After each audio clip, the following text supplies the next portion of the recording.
Tadi saya menyimak teman-teman di sharing tadi, ternyata ada beberapa kalimat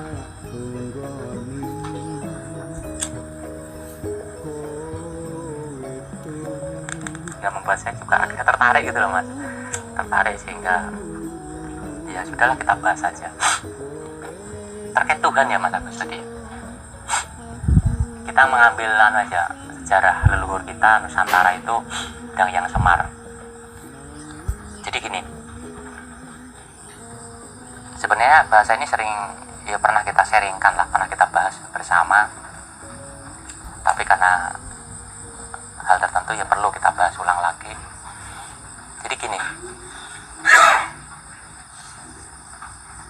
leluhur kita dulu itu, terutama leluhur Jawa itu kan maksudnya paham ya. Jawa itu paham, jiwa itu sesuatu pemahaman yang adem ning ati, sehingga kejawen itu suatu sistem yang banyak. Jadi bukan berarti kejawen itu sesuatu yang mistik, enggak. Kalau saya pahami daripada Jawa, jiwa dan kejawen itu gini,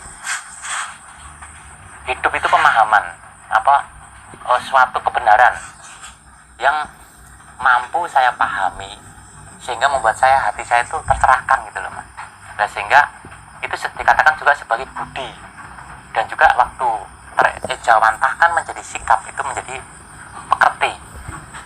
Jadi antara Jawa itu adalah pemahaman yang mampu menenangkan hati sehingga menimbulkan suatu karya yang bisa diikuti oleh orang lain. Jadi dimaksud Jawa itu bukan suku. Jadi apapun pemahaman, pengertian, dan sistem kalau nggak membuat orang itu tahu berarti malah menyulitkan. Jadi intinya Jawa itu adalah suatu pemahaman yang dapat mengertikan manusia, Jawani. Makanya orang Jawani, orang mudeng-mudeng. Maksudnya di situ. Jadi kita hilangkan konteks suku, tapi kita mengambil contoh terkait filosofi bahasa. Jawa itu adalah mengerti. Jadi apapun yang kita jelaskan kepada seseorang yang sebelumnya kita pahami dan bisa membuat orang itu terjelaskan, itu namanya Jawani. Nah, sehingga menimbulkan suatu jiwa. Berarti jiwa itu kan empat anasir yang menunggal ya mas. Yang sebelum manunggal belum dikatakan jiwa, masih anasir. Nah, jiwa ini sudah tentrem. Makanya di situ di kalimat-kalimat kitab suci tertentu mengatakan wahai jiwa-jiwa yang tenang. Jadi Tuhan itu mengenal jiwa, bukan empat anasir yang masih berantakan itu. Makanya untuk kita berdoa sama Tuhan terus jiwanya anteng. Nah, dalam patar kita kan kita dudukkan dulu anasir kita, itu maksudnya jiwanya biar anteng. Nah, itu sebagai pengawalan. Namun yang akan kami bahas di sini adalah terkait dengan pemahaman terkait ketuhanan. Jadi Tuhannya para leluhur kita dulu itu namanya Sang Hyang Toyo. Sedangkan Sang Hyang sendiri sudah pernah saya bahas terkait dengan ajaran leluhur level 1 dan 2. Dan itu bisa disimak di situ apa maksud Sang, apa maksud Yang. Ya maksud Sang sendiri adalah suatu apa, nanti bisa dilihat di channel YouTube itu untuk sebagai pemahaman, sehingga kita memahami Sang Hyang itu bukan sesuatu yang menakutkan. Hyangnya sendiri itu kan suci. Nah, Toyo itu sesuatu yang hampa, yang tak bisa digambarkan, yang awang uwung, sehingga itu dibilang Sang Hyang Toyo. Yuk kosong, nggak bisa digambarkan terus piye. Nah, sehingga itu para penduduk pra-Hindu, Hindu Buddha itu maksudnya gini, sebelum Hindu Buddha masuk itu udah ajaran itu mas, udah mengenal terkait dengan Sang Hyang Toyo itu. Makanya ajaran tersebut sering dibilang ajaran agama Kapitayan, Kapitoyo. Itu ajaran Kapitayan tuh suatu ajaran yang memang para penduduknya itu langsung bisa masuk ke dimensi Toyo atau Suwung. Lah suwung ini jangan buru-buru mas. Suwung yang dimaksud bukan berarti enggak, di situ awal mula semua makhluk dicipta. Nah sehingga pemahaman-pemahaman yang para leluhur kita dulu itu memahami Sang Hyang Toyo itu adalah sesuatu maha suci lah, kalau saya katakan saat ini maha suci. Nah sehingga untuk Sang Hyang Toyo ini dikenal, bahasanya Makassar tadi, nama-nama ya mas, dia mempribadi ini kenapa? Ya kayak saya ini di sini kan saya selaku, mohon maaf mungkin bukan pengajar, tapi anggap aja saya pengajar gitu ya mas. Nah saat saya di rumah itu mungkin sebagai bapak. Tadi Mas Adit menyampaikan nama saya bisa ini, bisa itu, kayak itu. Tapi aslinya ya saya manusia satu gitu loh. Satu. Sehingga Sang Hyang Toyo tadi menjadi Sang Hyang Tunggal. Atau menjadi hidup. Maha hidup itu Sang Hyang Toyo tadi. Lah hidup. Kok ambil sebagian rumput, percikannya. Lah itulah yang ada di setiap makhluk itu semua ada hidup. Lah dalam mempribadi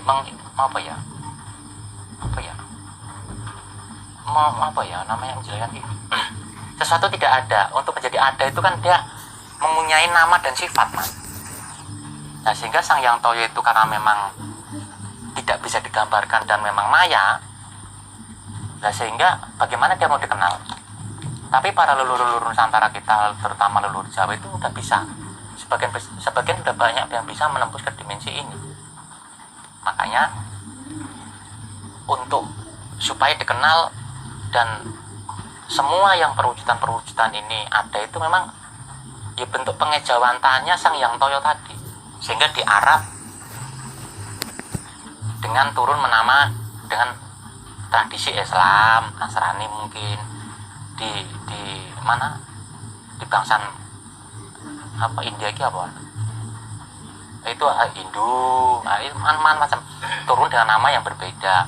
Tapi semua tadi itu ada bentuk pengejawanan Sang Hyang Toyo. Tapi Tuhan leluhur Jawa sendiri namanya Toyo, Taya. Jadi nggak bisa digambarkan. Nah, sehingga banyaknya suatu ajaran-ajaran itu sebagai bentuk pengejawantannya beliau, dan itu sebagai cara orang untuk bisa mengenal, dan sehingga menggunakan berbagai macam cara perwujudan itu. Jadi itu ada di hadis sufi ya mungkin ya, aku adalah permata yang tersembunyi, untuk aku dikenal, aku menciptakan makhluk, kan ada di sufi. Maksudnya untuk Sang Toyo tadi itu bisa dikenal, jadi saya menciptakan suatu banyak perwujudan, termasuk tadi yang sampaikan di Arab muncullah dengan Islam, dengan nama Tuhan Allah mungkin di Nasrani ada Bapak di surga, iya ada di daerah mungkin daerah mana namanya Tuhan Yahweh, di daerah mana mungkin namanya Sang Hyang Widi, atau berbagai macam, dan semuanya itu adalah perwujudan Sang Hyang Toyo tadi. Makanya saat Tuhan mempribadi itu memiliki sifat dan nama. Sama dengan saya nih, saat saya mempribadi diri saya, di sini nama saya mungkin Mas Joko. Di rumah mungkin ibu saya nama saya Le. Di kantor mungkin nama saya mungkin Tumpus Pot Wedus. Tapi Wedus, Pot, Le, Mas Joko maupun Bapak Mas, semuanya itu isi saja ini aku tok gitu loh. Ya saya mempribadi lah. Terus habis itu kan orang berkelahi itu kan hanya masalah nama itu. Lah dari nama-nama ini sebenarnya untuk mengantarkan seseorang itu mudah ketemu samanya Sang Hyang Toyo ataupun Joko. Iya, yang tak bisa digambarkan, karena tidak semua orang tuh mampu masuk langsung untuk bertemu Tuhan tuh langsung gitu loh mas. Enggak semua orang, dibutuhkan perwujudan. Nah ini yang harus perlu kita pahami, sehingga bahasa Mas Agri tepat sekali, dan saya tertarik di situ ya Mas Agri. Nah, ya nggak tahu lah pemahaman teman-teman di luar sana bagaimana, yang jelas begitu. Sehingga kalau kita menggunakan daya cipta, kecerdasan otak ini maksimal itu kita menggali sejarah ketemu mas. Seperti yang saya sampaikan di video itu kan ada, untuk menemukan Tuhan kita bisa menggunakan beberapa sistem, kecerdasan otak, kecerdasan hati, kecerdasan perbuatan, atau menggunakan jumlah jati, atau menggunakan empat-empatnya semua. Nah, kalau kita punya kecerdasan otak, ya kita gunakan untuk penggalian sejarah apa-apa dan semua. Nah, dalam pengejauhan tanya Sang Hyang Toyo ini hanya ada dua. Dua ini, sebelum dua ini akan dia mengejauhan menjadi Sang Hyang Tunggal, menjadi hidup. Sebagai bahannya, semua, apapun yang ada ini bahannya hidup itu. Sementara jadi langit. Nah, saat jadi langit itu jadi ruhnya langit. Saat jadi Mas Agus, jadi dan dia menjadi ini. Nah, untuk menemukan Sang Hyang Toyo atau Maha Suci, Maha Besar, ya Maha Hidup, ya harus menemukan lewat hidup ini mas. Karena Maha Hidup itu yang dia kenal hanya hidup ini. Nah, kalau bahasa kami urip mas. Nah, dalam pengejauhan tanya Sang Hyang Toyo tadi ada dua, tu atau to. Jadi dalam pengejauhan tahannya itu ada dua perwujudan. Ini perwujudan ya mas. Belum saya katakan suara. Perwujudan pertama itu seperti itu, perwujudan kedua akan mengejauhan menjadi dua, tu dan kalau di filsafat Cina itu ada tao, yin dan yang. Ya mas. Dan di sini sehingga kalaupun disuarakan, suara yang pertama itu adalah ang, ong. Itu suara yang pertama dan itu kan saya tersaksikan mas. Jadi yang saya sampaikan itu tersaksikan oleh saya. Jadi suara yang pertama muncul itu tersaksikan. Nah, suara kedua setelah dari ong itu akan muncul suara ang dan ah. Yang ang menjadi laki-laki, ah menjadi perempuan. Jadi menjadi dualisme atau menjadi berpasang-pasangan. Nah, berpasangan sama dualisme ini beda loh. Kalau berpasangan itu sesuatu yang beda, saling membutuhkan tapi bisa disatukan. Semisal laki-laki dan perempuan. Nah, kalau dualisme itu yang berbeda, saling membutuhkan tapi tidak bisa disatukan. Apa? Malam dan siang, baik buruk ya isot ya. Makanya itu digambarkan dengan simbol semar. Makanya semar itu wujud dualisme Tuhan bisa. Mana bokong, mana pantat nggak bisa. Laki-laki perempuan juga jelas. Maya.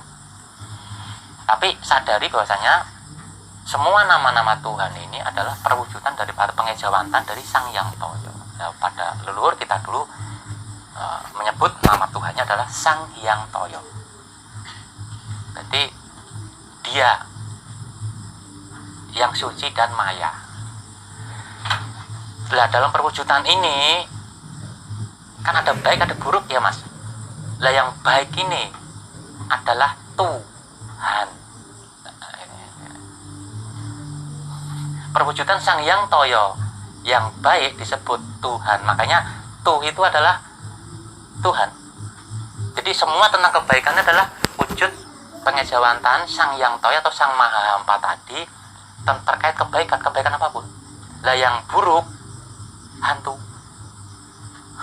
Nanti terkait ke dalam teknik, nanti video ini kita akan bahas lebih dalam karena ini masuk ke sistem. Nah, untuk memudahkannya pemahaman ini nanti kita bahas di luar ini karena nanti penduduk bumi nggak siap tadi itu.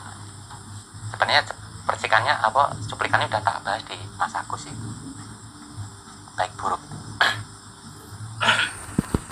Nah, tu itu adalah bentuk Sang Hyang Toyo mempribadi mengejawantah tentang terkait kebaikan. Tuhan disebut Tuhan. Makanya Tuhan itu ada di Indonesia. Kok Tuhan? Tu itu pengejawantan Sang Hyang Toyo, han kahanan. Jadi suatu keadaan baik, yang enak, yang baik, yang buruk, yang baik. Nah, sehingga itu disebut Tuhan. Nah, yang buruk hantu, sesuatu tidak kebaik. Jadi ada orang bisa melalui dua-duanya, mau lewat hantu atau lewat Tuhan. Dan Tuhan hantu ini jangan konotasinya kita melihat demit, bukan itu. Nanti yang ini saya bahas di luar ini. Dan sebenarnya dalam patraf juga itu yang kita hadapi tadi Mas Pri sampaikan. Nah, makanya saya kan salah satunya nyuplik ini ya. Jadi ada yang dua-dua, orang itu bisa menembus Sang Hyang Toyo melalui kebaikan ataupun keburukan. Tapi mau buruk mau baik ini adalah suatu pengejauhan tahan Maha Suci itu sendiri. Nah, Maha Suci hanya mengenal suci sendiri itu. Ya, bagian tubuh kita yang suci kan hidup kita. Nah, nanti merembet dengan salawat lagi, nggak usah kita bahas. Ini masuk di ranah agama. Lewat. Kan intinya. Nah, kurang lebihnya demikian. Sehingga ya memang begitu, menjadi banyak nama, menjadi banyak perwujudan, menjadi banyak bau, menjadi, tapi apapun itu baunya, apapun itu warnanya, apapun itu bentuknya kan hanya dua, baik dan buruk. Nah, saat baik dan buruk itu ranahnya ada dalam kehidupan manusia ini itu dikenal. Nah, saat kita masuk ke dimensi kebenaran yang absolut itu Maha Tunggal. Nah, Maha Tunggal itu kan hidup. Nah, setelahnya itu kembali ke Maha Tunggal. Bedanya hanya kelas Maha dan tidak ada Mahanya saja. Nah, di sini. Nah, sehingga para leluhur Jawa dulu, tuh itu kan sesuatu yang disakral. Coba kita lihat simbol-simbol mistis Jawa itu sesuatu yang tuh yang sakral.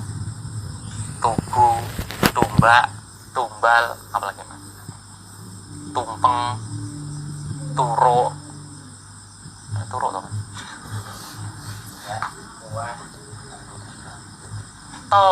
tole, ya kan? Ini orang Jawa pasti ngerti turo itu apa, tole itu apa. Nah, itu kan hal-hal mistis, hal-hal sakral. Memang tuh ini adalah sesuatu sakral.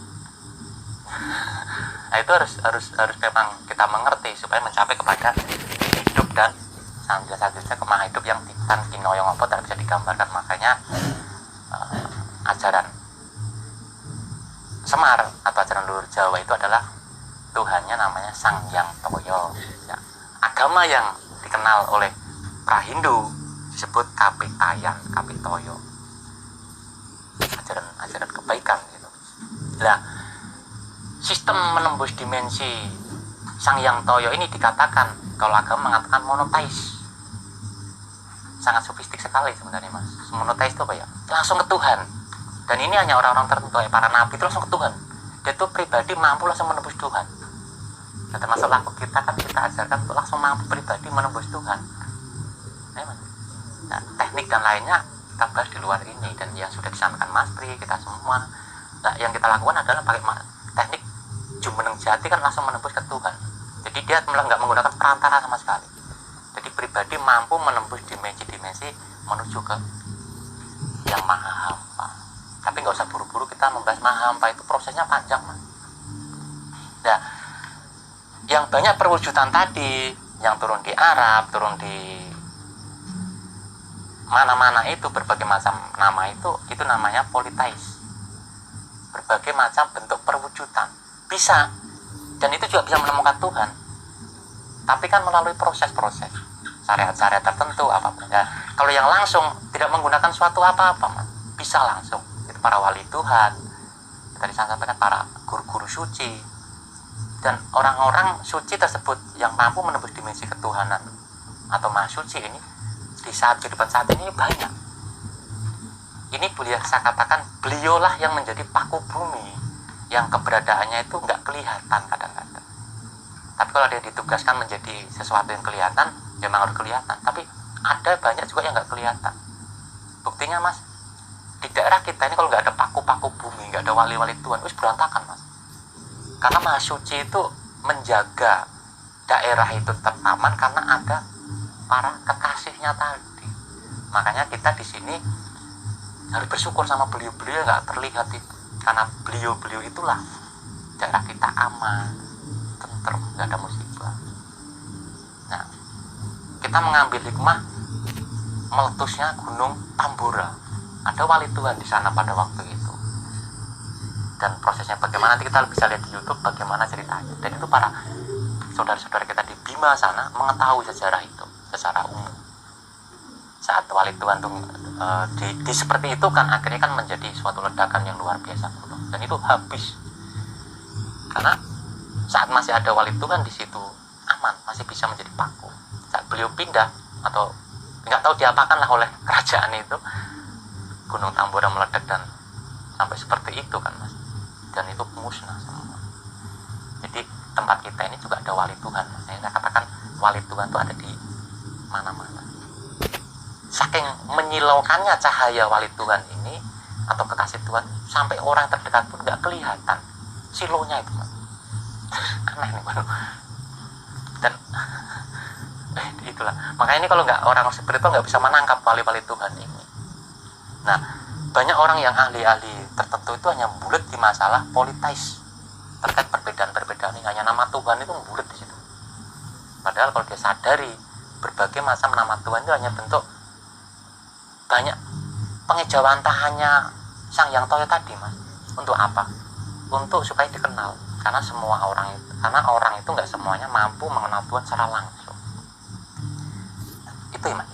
Ya intinya di situ. Nah yang kita kaji dan kita lakukan adalah sistem monotheis. Langsung ketemu Maha Suci. Karena pada akhirnya nanti kita harus juga mampu kembali kepada itu. Itulah tempat dulu kita dicipta dan tempat itulah kembali. Dan itu harus kita temukan selama kita hidup ini mas. Nah kalau enggak, ya tadi yang video dulu sebelumnya saya sampaikan nyasa sukmanya nyasa. Nah di sini diperlukan namanya 4 sukma kita ini mengenal akan hidupnya.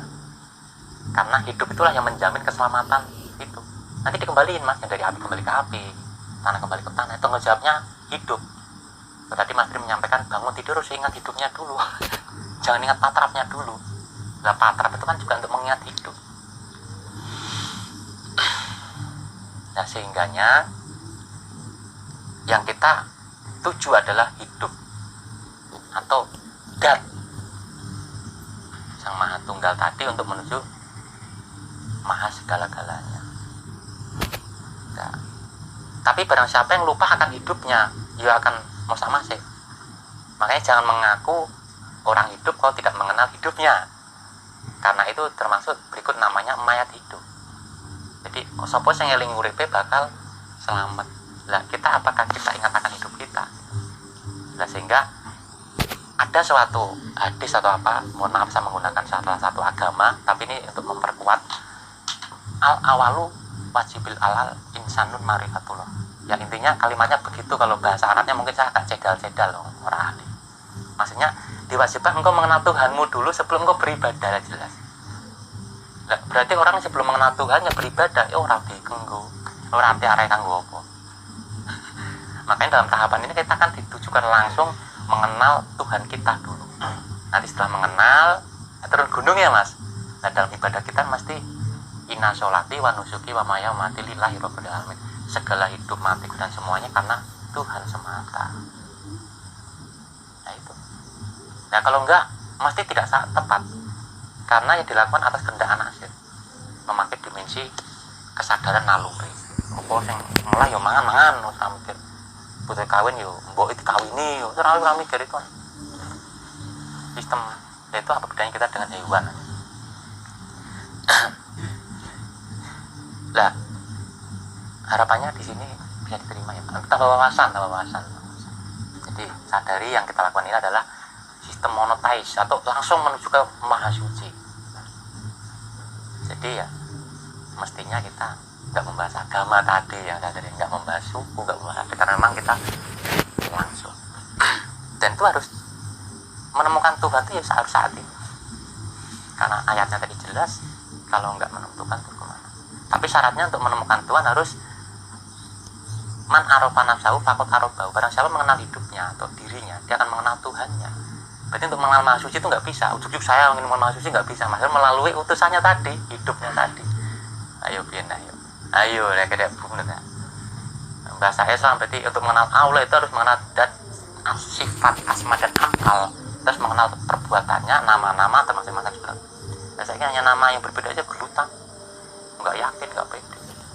Nah, budak hanya sebatas nama, belum ke sifat ini loh. Nah setelah mengenal dat habis entek loh, diremet kabeh, Allahnya habis tinggal les hilang. Tak kino yang apa tak bisa tergambarkan.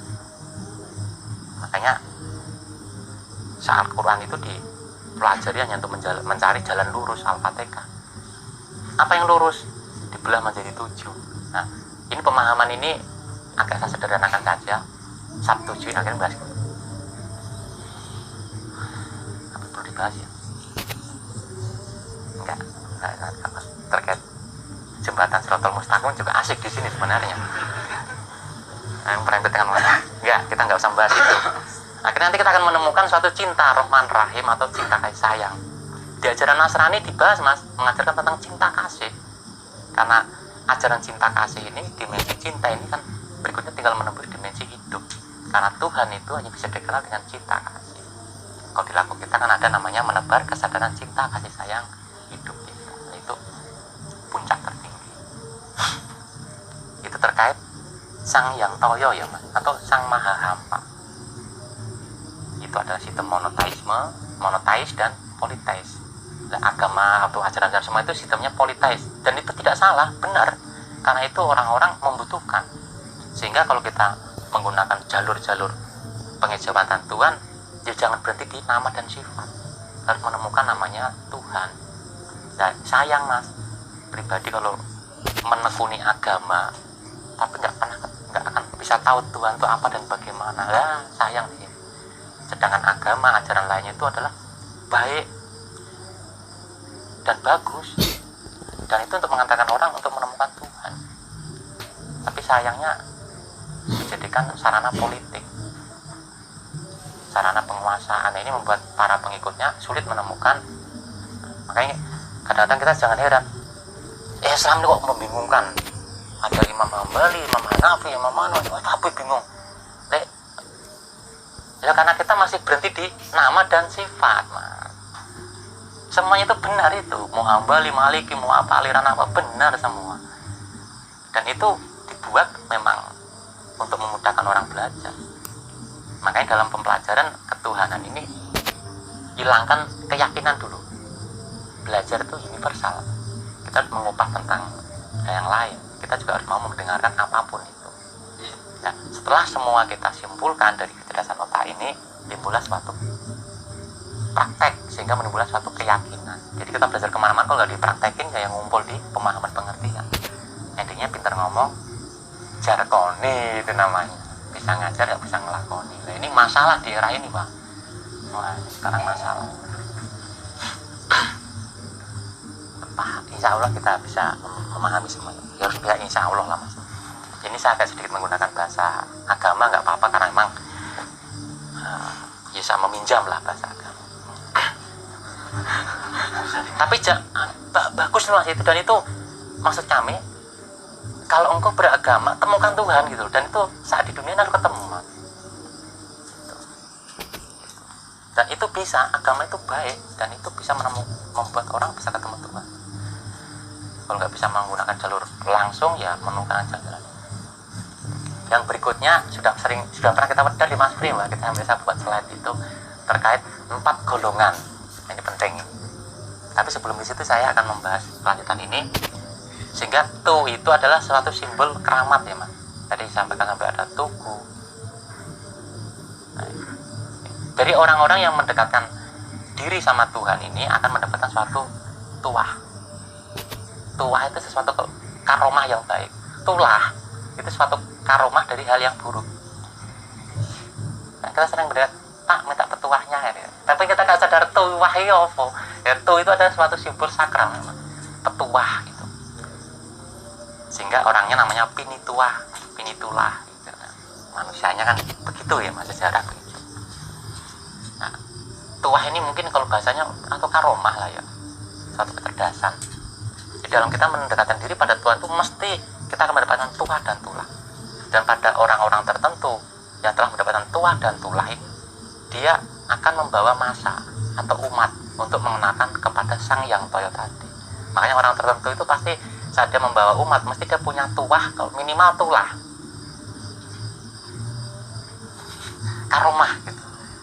Nah, karomahnya apa? Ya nggak tahu, Pak. Pasti ada kelebihannya di situ. wong kita kosong bisuwe mulutnya bisa landep ngomong apa jadi kita mau puasa telinga saja bisa tembus. Jadi mendekatkan diri sama Tuhan tuh nggak perlu cari ilmu kesaktian, karoma itu akan semuanya tuh. Jadi itu yang disebut dengan tulah atau tuah, dan itu sering kita dengarkan kan Pak, nyuwun petuahe Pak ya, sehingga dikatakan itu sebagai tua. Nah tadi saya menemukan kalimat hasil nggak tahu sayang saya tadi masak itu, sehingga kalimatnya apa, kebijaksanaan itu muncul dari kesadaran yang terjadi itu nanti akan muncul kebijaksanaan. Nah sehingga dikatakan tua itu bukan usia ya Mas, kedewasaannya, kenalarane atau kesadarannya terbangun. Jadi yang dimaksud tua itu bukan usia.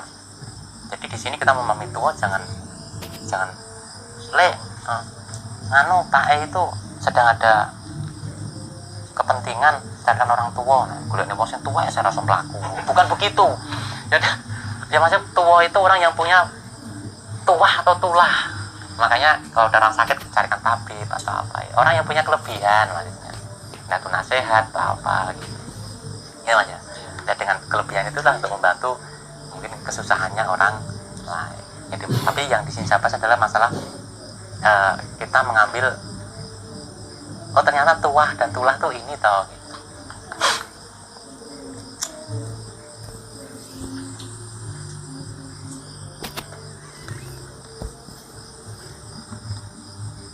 Nah itu ya,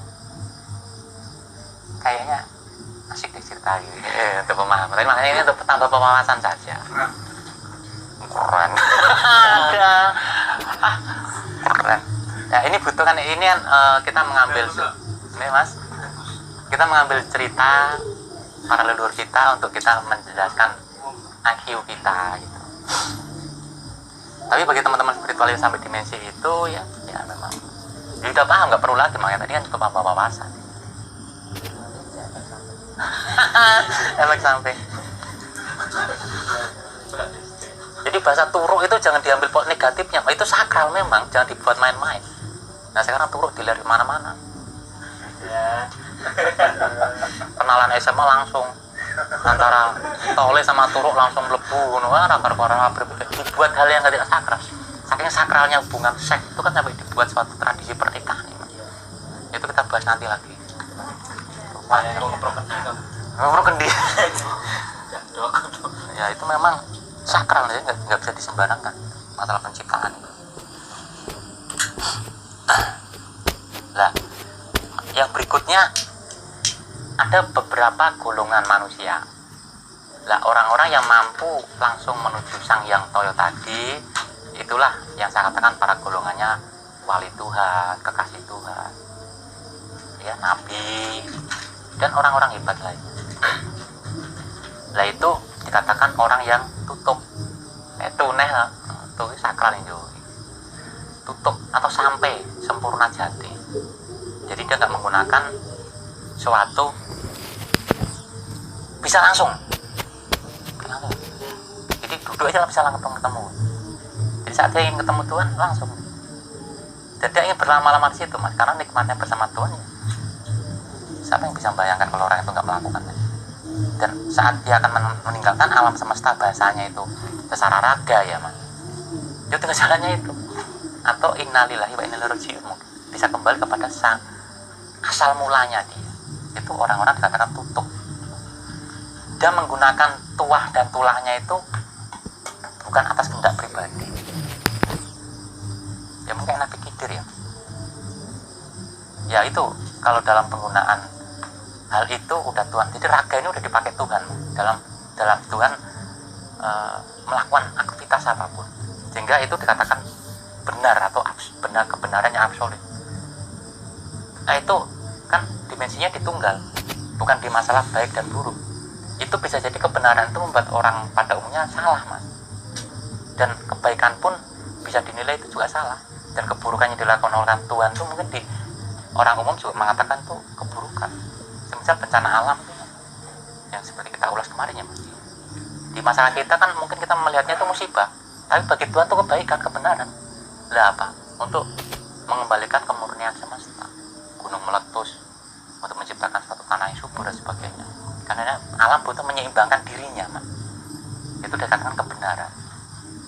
Nah, saat turun dipahami oleh makhluk yang sudah dualisme tadi, itu suatu hal buruk. Gitu.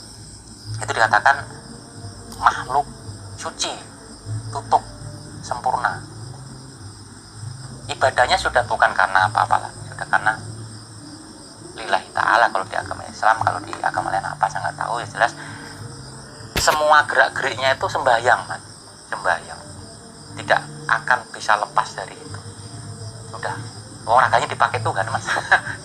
Apapun yang dipegang, apapun diapakan itu menjadi tersempurnakan karena dia selalu dalam keadaan kemanunggalan jati dan kesadaran penuh di situ. Nah, tahap level kedua, level pertama ini sedikit, Mas. Makanya dibanding penduduk manusia di dunia ini dia paling sedikit. Tapi sekalipun sedikit dia menjadi paku bumi loh, Mas. Dunia bisa masih utuh ini karena keberadaan beliau. Kalau nggak ada, sudah sedikit bisa jadi kejadian kayak Nabi Nuh bisa terjadi lagi, Mas. Iya, Mas. Ya, Mas. Bisa jadi. Dan itu bisa terjadi. Yang ibadahnya udah beda. Nah, level kedua atau level ketiga tadi level ke 4 ya. Karena sampai level ke 1 ya, Mas.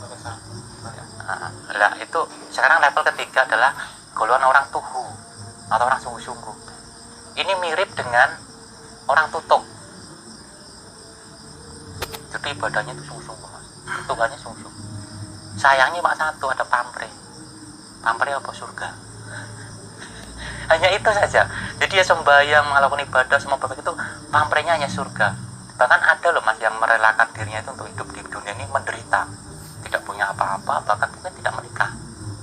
Tapi yang jangan tersinggung. Bukan maksudnya itu sampai istri tinggalin terlantar apa, mungkin kalau yang dia nikah, atau mungkin bersama keluarganya atau dari pribadinya itu hidup di penderitaan tertentu karena harapan surga nanti di sana akan dilayani para bidadari di alam surga. Nah, disitulah makanya di sana harapannya sakapoe lah ya, nggak gerbitung bidadari 41 sakapoe boy. Nah, dia ada harapan saya nanti mati masuk surga. Jadi di kehidupan ini hampir dia tinggalkan. Tapi ada juga yang memang tetap menjalani kehidupan umum, dia punya ini tapi sayangnya ibadahnya itu karena surga, suara surga, intinya pamrih surga gitu. Itu dikatakan orang tuhu. Nah, ini jumlahnya agak banyak dibanding yang tutup tadi, agak banyak itu juga banyak lah gitu, agak banyak ya, banyak kira, Mas. Ya, kalau tadi saya sampai 75% ya. Nah, golongan orang tiga ya, Mas. Ketiga lebih rendah lagi, orang mulia, tunggu, pokoknya sakral orang Jawa ini pokoknya kabeh. Tunggu, enak, orang Jawa kan leluhur kita dulu kan menamai sampai energi negatif baik aja sampai diwujudkan ya, gitu, keren pokoknya. Tunggu itu orang yang mulia, jadi surganya mau, dunianya mau. Yo. Oh, saya mau jadi camat. Ayo camat, Mas. Sehingga orang-orang seperti ini, kalau saya katakan apa ya, bisa dikatakan orang ibadah karena kebutuhan. Jadi level orang ibadah karena kebutuhan. Jadi kalau melakukan ibadah itu dia masih juga menggunakan waktu. Makanya tidak jarang orang-orang ini untuk mendapatkan suatu cita-cita dia sowan ke makamnya leluhur, minta pangestone para leluhur, neng makam Syekh sopo, ning wali sopo, hanya untuk cita-citanya terkabul. Dan itu banyak kan mas, ziarah itu akhirnya dimaknai dengan untuk supaya terkabulnya cita-cita.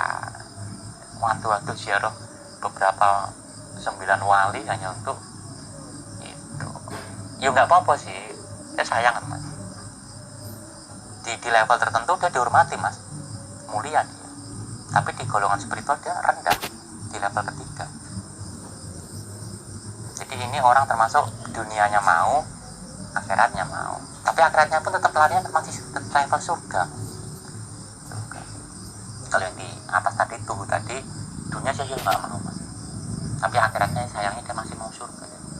Tinggal klik saja ke Mahasuci yang enggak sebenarnya nyampe. Tapi kembali lagi tentang terkait kesadaran sama kedewasaan tadi mas, jadi nggak bisa dipaksakan. Jadi dalam ibadah dia masih menggunakan suatu pusaka. Contoh saya punya pusaka korek. Saya kalau menggunakan ibadah tanpa ini itu kurang pede. Ada mas. Saya menggunakan ini hanya untuk melanggengkan status saya di jabatan tertentu, punya karomah itu dengan menggunakan ini. Dan dia masih menggunakan sarana juga. Semuanya menggunakan sarana. Kalau tubuh tadi dia sudah nggak menggunakan sarana, bisa langsung. Tapi sayangnya tuh pamrihnya tadi loh mas. Nah di golongan orang-orang ibadah karena kebutuhan ini ya jumlahnya agak lebih banyak dibanding yang tubuh tadi. Berapa persen mas? 80%. Oh. Jajan. Oke. Nah, apakah ini banyak ya nanti kita mengkaji diri kita? Saya ini patra, kita melakukan sembahyang, sholat atau gereja, ke pura, ke kuil. Karena apa? Itu saya rasa kalau kita renungkan, oh saya masuk di golongan ini toh janjane. Ya, itu tidak salah. Tapi kan usia kita berapa tahun di dunia ini? Kalau masih seperti itu, apa efek yang terjadi mas? Lah nanti tidak bisa kembali kepada Sang Yang Toya atau tidak bisa kembali kepada Tuhan tadi. Yang paling terakhir, golongan orang tutut, pengikut tuneh. Namanya golongan waktu. Jadi dalam peribadahannya itu yang level 2 tadi itu, yang level tunggu sama tutut ini juga sering ditemukan dia mengikuti sang togok. Sang Yang Togok. Pokoknya itu pinak wayang ya Pak ya. Pak Yai tolong ke rumah saya dong Pak, saya punya hajat, tolong doakan lah. Dan itu kan sering terjadi. Jadi kita nggak pede untuk berdoa sendiri, itu nggak pede loh, nggak ngerti dan nggak bisa, makanya sering menggunakan jasa orang untuk mendoakan kebaikan dirinya. Nah kalau bisa sendiri ngapain kita pakai orang lain? Nah ini dimasalahkan, diambillah kesempatan orang-orang tertentu itu untuk memperkaya diri. Siapa? Yang menjadi togok itu. Makanya melakukan kebaikan yang level tunggu ini sekalipun lewat jalur agama dilakukan. Yo bayarannya kan terjadi tuh mas. Tak buatkan, ayo kita belajar spiritual tapi per bulannya ya mas. Dan ada kan mas, kita mengajar kebaikan tak bayaran. Kalau wali-wali Tuhan udah nggak minta mas, lillahi ta'ala, malah dia membiayai. Ayo cetok tuh mas. Kalau kita dalam kehidupan ini cetok mas. Tapi kan kita nggak boleh membatin sayangnya. Dan itu kita nggak boleh menghancurkan mas, anehnya nih. Biarkan saja. Kalau menghancurkan tugasnya Tuhan. Tugasnya kita memberi pemahaman. Sehingga ceramah di tempat ibadah aja pun mencari amplop. Kalau nggak ada, ya, saya ceramah di tempat sana amplopnya piro. Amplopnya sedikit ya mau datang mas. Amplop sedikit aja nggak mau datang, apalagi memperrelakan diri untuk datang mau dakwah di tempat-tempat yang memang nggak mampu, nggak mau dan mau di kelas-kelas tertentu. Ini tahapan orang mulia ini kalau menjadi tokoh membahayakan, akan keras di situ dan tidak sungkan-sungkan jangan berlewat jalur agama. Yang penting juga ekonominya juga aku dapat. Ya kan aku menyebarkan kebaikan ini kan juga untuk di surga. Tapi kan aku juga butuh makan, yo bayar lah, aku jamplok ya begitu mas. Iya mas. Iya. Jadi nggak boleh menerima, bukan.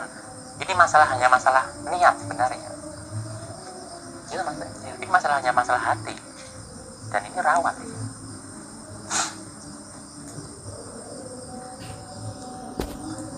Sehingga yang level terakhir tadi adalah tutut, orang pengikut. Nah pengikut inilah mas, dia sama Tuhan atau Sang Yang Toyo itu hampir malas tahu. Dia tuh nggak perlu begitu peduli. Jadi apa ya, kehidupannya itu besarannya, kehidupannya dia tuh kebutuhan ekonominya tercukupi dan lebih, bukan cukup, lebih. Jadi kalau udah ibadah sama Tuhan tuh itu hitungan bisnis. Saya melakukan ibadah dapat apa? Sehingga turun suatu bahasa, seandainya surga dan neraka nggak ada, apakah engkau mau ibadah padaku? Kan ada seperti itu. Itu keberuntungan orang-orang tutut itu sebenarnya. Saya orang suci udah nggak butuh masuk surga neraka itu. Yang dikejar adalah yang memiliki surga dan neraka.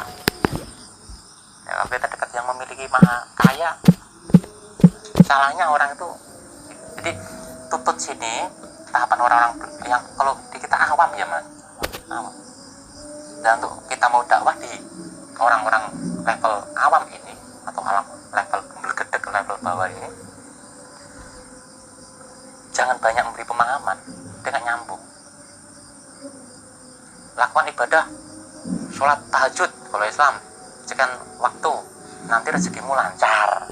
Udah lakukan mas, demi rezeki. Lakukan sholat atau ibadah pagi hari.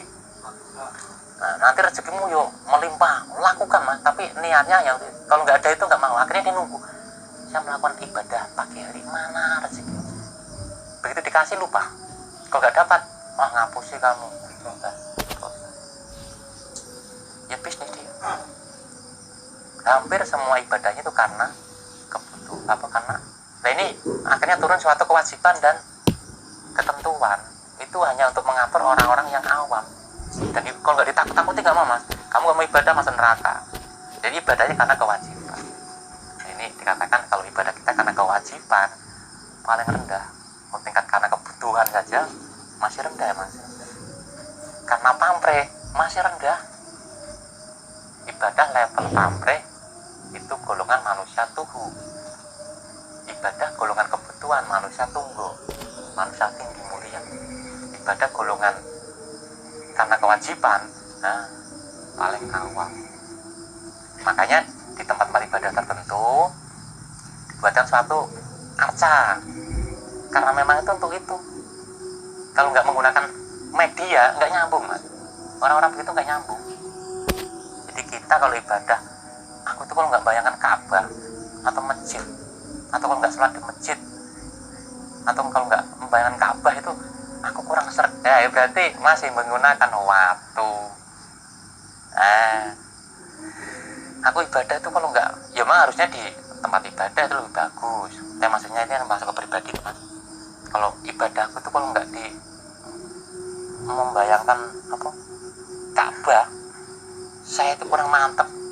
Berarti masih menggunakan sarana bantu. Itu tidak salah deh, memang itu ada. Patung-patung itu ada, memang nggak apa-apa karena itu untuk memudahkan teman-teman saudara kita yang masih tahapannya tutut atau pengikut atau awam. Dan itu memang harus ada mas. Itulah yang menggunakan banyak perjuangan, tadi dikatakan politais. Nah ini kalau sampai kehidupan kita ini nggak sampai dengan yang namanya bisa kembali kepada Maha Suci, ya adalah suatu bahasa. Ya jangan salahkan aku. Bila saat pada waktunya nanti aku pergi, aku juga nggak mengingatmu. Itu kalimatnya itu. Akhirnya arwahnya gentayangan. Kita jadi manusia kok jadi babi, jadi anjing, jadi kodok. Dipakai mancing anaknya tuh mas. Betapa sadisnya dipancing itu reinkarnasinya bapaknya yang jadi kodok. ngolo neng kok. Nanti kapan-kapan kalau dipangestoni oleh Tuhan ya kita membahas tentang level-level manusia. Dulu pernah kita bahas ya Mas.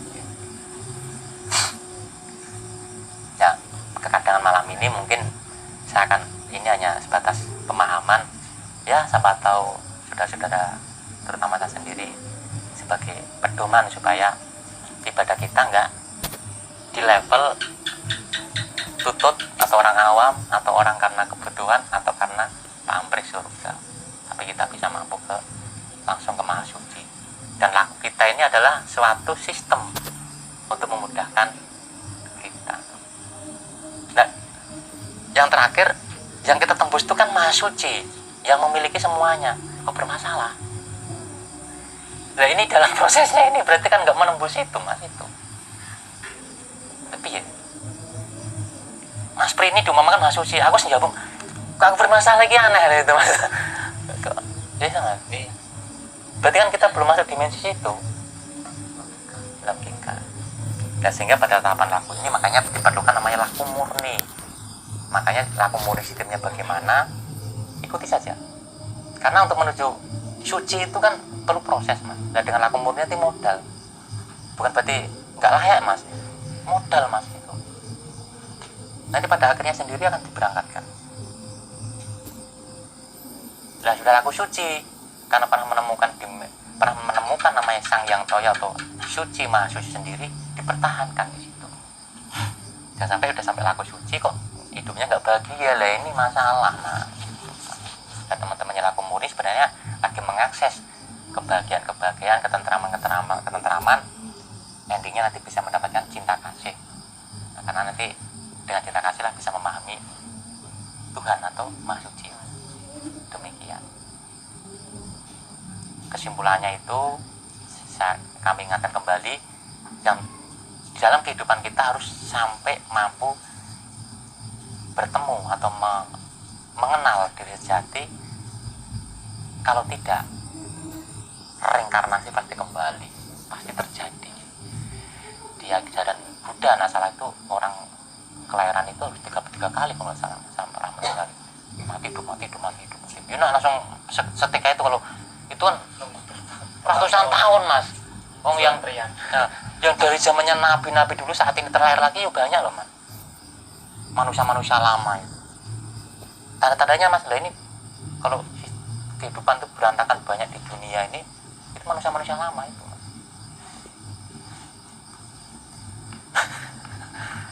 Tapi kalau tercerahkan pada kehidupan kita saat ini, jangan sia-siakan, harus bisa kembali kesankan para itu Mas. Begitu Mas ya? Ya. Jadi tadi yang terpenting adalah terkait nama dan sifat itu politeis. Jadi itulah perwujudan banyak Tuhan, tentu supaya maha suci bisa dikenal. Nah, sedangkan ajaran yang kita lakukan ini adalah sistemnya politeis, langsung ke Tuhan, monoteis. Jadi yuk kok disuruh maklumi nggak bisa, ya harus dimengerti. Mungkin ya, harus dimengerti. Makanya di sini kan nggak membahas agama, yang kita bahas adalah pengkajian diri sejati, yaitu sedulur 4 kalimat pancer yang itu akan aktif bila mana Baitul Makmur atau otak itu bersih, Baitul Muharram atau hati itu bersih, Baitul Muqaddas atau Maqdis atau syahwat itu untuk kelamin loh, keinginannya bersih. Ya ini sedulur 4 kalimat pancer atau 4 saudara kita dan hidup kita ini akan aktif Mas. Yaitu sifatnya yang seperti kemarin saya sampaikan Mas, sifat aslinya seperti itu. Sekalipun menggunakan teknik patar seperti ini, kalau otak hati syahwatnya tidak bersih nggak bisa. Nah syahwatnya apa? Ya itu. Makanya dalam sistem ini kita harus paham, karena kita adalah langsung monoteis. Ini kalau enggak direct langsung lurus Mas. Dan yang banyak itu tidak salah loh Mas, itu memang digunakan untuk orang-orang yang nggak mampu lurus. Itu betul dan itu baik sekali. Jangan salah pemahaman ya Mas ya. Ini bukan masalah kita bukan salah, itu kan memang harus ada. sehingga Jawa menerima apa itu agama apapun masuk diterima, karena itu baik untuk mengenalkan dan mengajari teman-teman saudara-saudara kita yang tidak bisa langsung. Demikian ya Mas ya. Selebihnya kita bahas di luar ini, tetap bahasanya tidak mungkin kita buka semuanya di publik karena penduduk bumi tidak siap. Ini kalau dibuat lebih dalam lagi juga ya bahaya. Sebenarnya tidak bahaya sih Mas, tidak bahaya. Dan eranya saat ini terbuka.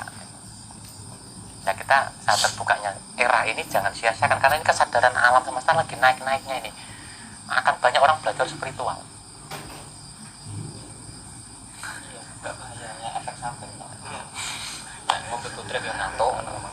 Iya. Ya terima kasih. Rahayu, terserahkan kita semua. Rahayu.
Bakal